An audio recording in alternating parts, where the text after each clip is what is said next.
បាទជំរាបសួរទៅកាន់ពុកម៉ែបងប្អូនទាំងអស់គ្នាជាទីគោរពជាទីរាប់អានហើយក៏សូមស្វាគមន៍មកកាន់វីដេអូថ្មីបាទជាមួយនឹងទេសភាពស្អាតៗនៅតាមដងផ្លូវបងប្អូនព្រឹកនេះគឺជាថ្ងៃអាទិត្យបាទទនេពីការងារគឺឆ្លៀតពេលដើរលេងផងក៏ដូចជាថតនៅទេសភាពស្អាតធម្មជាតិបៃតងខ្ចីនៅតាមដងផ្លូវចែកជូនពុកម៉ែបងប្អូនទស្សនាផងដែរហើយព្រឹកនេះគឺជាព្រឹកថ្ងៃអាទិត្យហើយខ្ញុំសម្រាប់ពីការងារបងប្អូនហើយអបសុកពេកខ្ញុំក៏ជិះម៉ូតូដើរលេងនៅតាមតំបន់អភិវឌ្ឍថ្មីនៅលំពេញបងប្អូនហើយសម្រាប់នៅទីនេះគឺថាស្រស់ស្អាតមែនតើបងប្អូននៅពេលព្រឹកមានខ្យល់អាកាសបរិសុទ្ធខ្យល់ធម្មជាតិ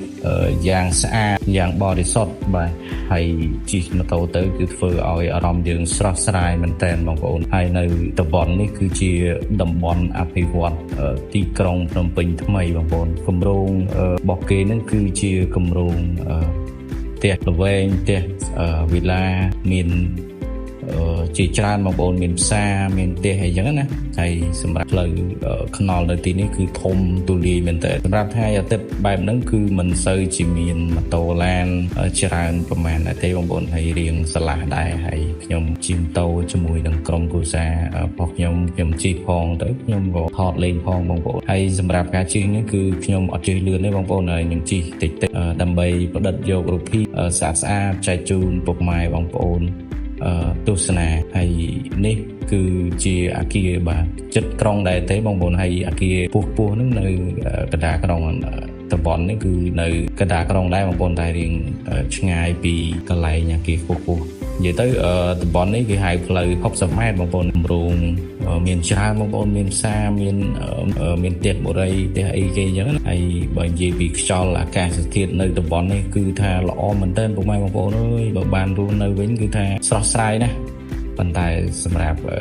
ខ្ញុំគឺគ្មានសមត្ថភាពទេបងប្អូនអើយយើងធ្វើការខ្ញុំចាក់ធ្វើការកម្មករសំណងអីដែរទេហើយมันមានលទ្ធភាពអីទៅនៅដល់វិឡាបុរីអីគេទេគ្រាន់តែជិះម៉ូតូ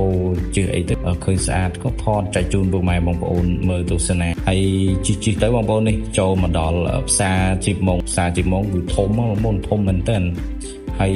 ទិដ្ឋភាពនៅកន្លែងនេះក៏ស្រស់ស្អាតដែរបងប្អូនស្អាតខ្លាំងមែនតើហើយផ្សារទំនើបនេះគឺថាអូធំមែនតើហើយខ្ញុំគ្រាន់តែថតពីខាងក្រៅទេបងប្អូនខ្ញុំអត់បានចូលទេព្រោះដោយសារខ្ញុំមកជាមួយនឹងកូនតូចអញ្ចឹងគឺយើងអត់ចូលមកខ្លាចពិបាកដើរព្រោះក្មេងៗយើងដឹងស្រាប់ហើយយើងដើរផ្សារមានក្មេងៗគឺអត់សូវស្រួលទេបាទហើយបន្ទាប់ពីយើងបានដើរទៅ